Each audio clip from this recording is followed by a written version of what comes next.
Welcome to science class. Today we are going to begin learning about the processes of weathering and erosion. This is something we have discussed, but in these next few videos you will see how those processes occur. If you ask me, Earth's natural beauty comes from erosion. Look at these structures that make up the gorgeous landscape of Bryce Canyon in Utah. Notice how they are all incredibly uniform. That's the telltale sign of the type of erosion that produces them, which is water erosion in this case. These columnar rock formations are known as hoodoos. Mountains are carved mostly by ice, either from glaciers or seasonal changes. Then of course there are rivers which cut through mountains, plains, canyons, and plateaus. But the details of all of that and more will be covered in the next two videos. Today, I just want to cover what weathering is and how it occurs. Let's get started. Weathering is defined as the process of breaking down the solid earth on the surface. Rocks turning into sediment. That's weathering. Erosion, meanwhile, is the transport of sediment. The wind, flowing water, ice, these things both weather and erode the surface. Living things and certain geological processes contribute to weathering, but not erosion. The energy for these processes is derived from the sun, which causes the water cycle and other atmospheric processes that make our planet dynamic. On Earth, there are two kinds of weathering: mechanical and chemical. Mechanical weathering occurs when physical forces break rock down into smaller and smaller pieces.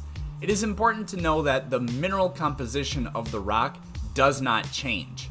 Chemical weathering is carried out by the dissolving power of water, and it does change the chemical composition of the rock. But we are going to keep going with mechanical weathering first.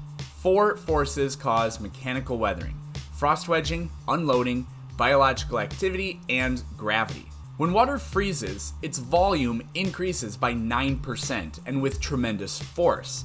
In fact, ice can push with a maximum force of something like 30,000 psi, which is over 2,100 kilograms per centimeter square. That's the weight of a Ford F-150 pushing on an area about the size of your pinky nail, and this much force breaks rock apart. This is what breaks down mountains that don't have glaciers. Temperate regions or high elevation areas see a lot of frost wedging. We call the broken rock fragments produced by frost wedging talus. Understand that these processes occur very slowly. Take Devil's Tower, for example. It is littered on all sides with a boulder field of its own columns of rock that have been broken off from a combination of gravity and frost wedging. There are thousands of these boulders, but nobody has ever seen a single one drop from the formation. The Grand Canyon is hundreds of kilometers long, and it can be more than 30 kilometers wide, and it is visited by over 5 million people a year. But rock slides are virtually never seen or heard. You would think that the force that produced a structure as big as the Grand Canyon would be witnessed constantly, but no. Earth is incredibly ancient, and its surface, while dynamic, almost never changes right before our eyes. Unloading is a process that influences igneous rocks. Intrusive igneous rocks form deep within the earth under extreme pressure. Tectonic uplift and erosion can expose these intrusive igneous rocks to the surface. Then something weird can happen. The rock can begin to expand upwards as the pressure is reduced. The expansion might not be much, but some igneous rock bodies are so large that a tiny expansion is noticeable. This expansion causes portions in the outer surfaces of these rocks to break off. The breaking of igneous rocks in this way is known as exfoliation. Living things contribute to both chemical and mechanical weathering. Plants have the greatest influence as their growth can split rocks apart. In the grand scheme of things, living organisms play a negligible role in weathering. Gravity weathers rock by tearing down exposed rock surfaces. Gravity can only do this once the rock has been weakened by other types of weathering from water or wind or otherwise. So, that was mechanical weathering. Now on to chemical weathering.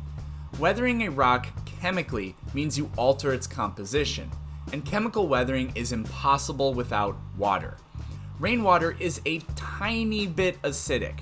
But this is enough over time to dissolve away huge volumes of rock. Water gets its acidity from carbon dioxide and some sulfur compounds that mix with clouds in the atmosphere. As the rock is weakened by chemical weathering, large sections can then crumble away as gravity pulls on them. Yellowstone Canyon is a beautiful landscape, but it didn't always exist.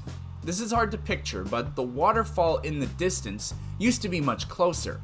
As the water rushes over the edge, it slowly dissolves and grinds away at the edge of the overhang, and over many millennia, it retreats. One day, the waterfall will retreat all the way back through sections of the river which today are flat plains, but they too will become part of the canyon.